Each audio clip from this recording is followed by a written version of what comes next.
सुदूरपश्चिममा शास्त्रमा उल्लेख गरेका र देवी देवता बसेका धेरै महत्त्वपूर्ण धार्मिक स्थलहरू रहेका छन्।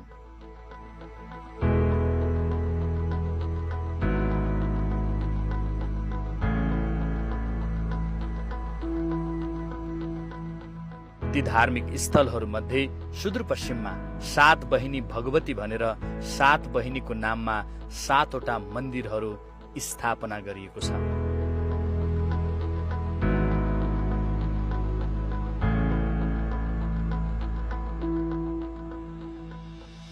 जसमा बडीमालिका, उग्रतारा, शैलेश्वरी, डिलासैनी, निङ्गलासैनी, मेलौली भगवती र त्रिपुरा सुन्दरी गरी 7 वटा धार्मिक स्थलहरू रहेका छन्।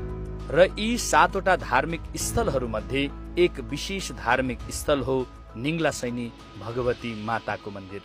बैतडी जिल्लाको दशरथचन्द नगरपालिका वडा नम्बर 2 मा रहेको निङ्गलासैनी भगवती माताको मन्दिर सुदूरपश्चिम क्षेत्रको एक महत्त्वपूर्ण तीर्थस्थलका रूपमा चिनिन्छ।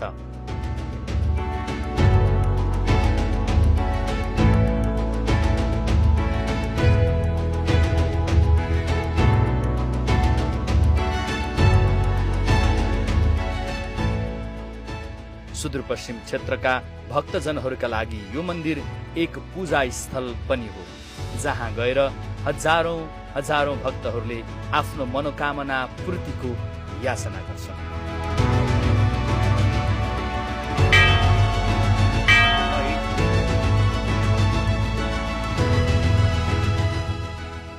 विशेष गरी चैत्र दशैंको अवसरमा यो मन्दिरमा जात्रा आयोजना गरिन्छ, जसमा लाखौं भक्तजनहरू उपस्थित हुने गर्दछन्।